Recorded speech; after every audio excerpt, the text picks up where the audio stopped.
All right, today we're going to continue our life story work and continue learning about the life story of Walt Disney. And as we read this text, looking at the text features that really help us understand this story even better. Chapter 5 begins with Walt Disney's search for a partnership in Hollywood. After World War I, Hollywood became home to film studios such as Universal, Paramount, Warner Brothers, and MGM, Metro-Goldwyn-Mayer.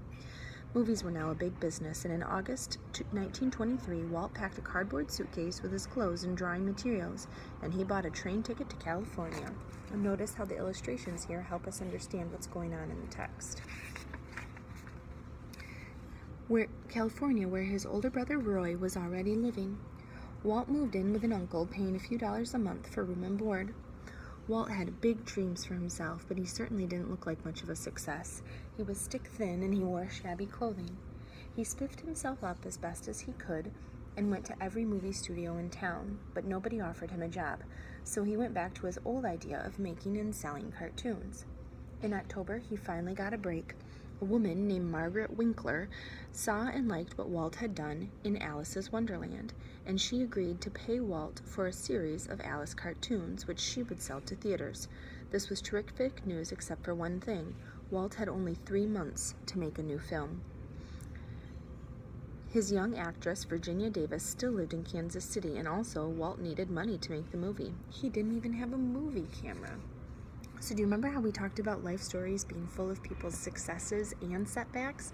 Can you kind of see that as we're learning about Walt Disney, going back and forth between successes and setbacks? This is one of those times. Here are some illustrations to help us understand the story. Roy and Walt Disney.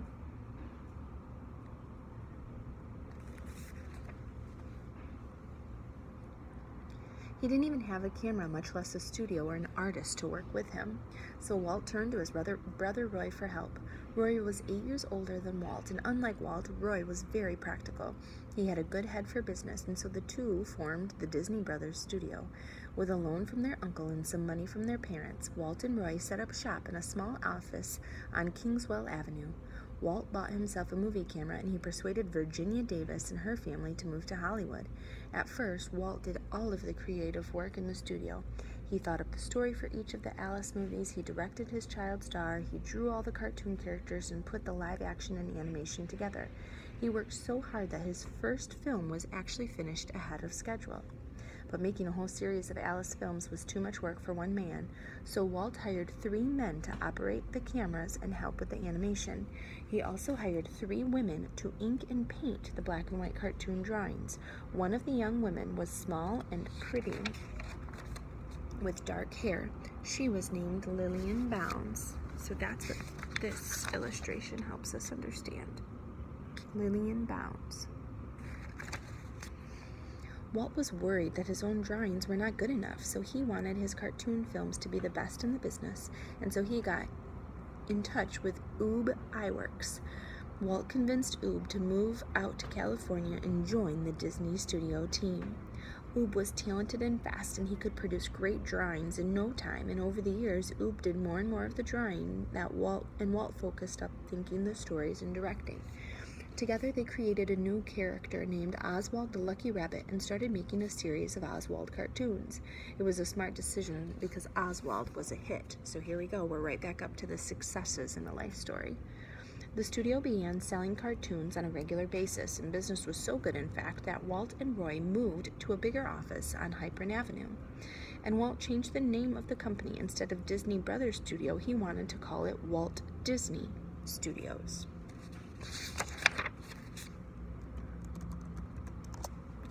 Did Roy mind? It didn't seem he didn't. All Roy said was, if that's the way you want it, it was okay with him.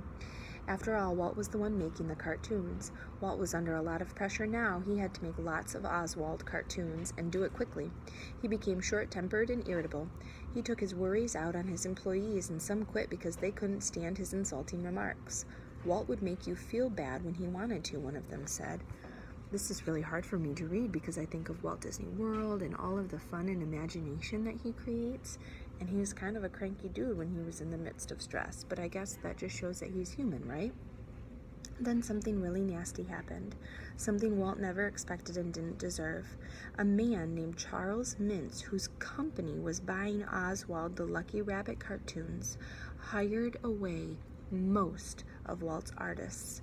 Mintz decided that he didn't need Walt anymore, and with Walt's own artists, he could make and sell Oswald cartoons without Walt Disney Studios. So here you go, we were just at a success part of Walt Disney's life story, and now we're right back at a setback again.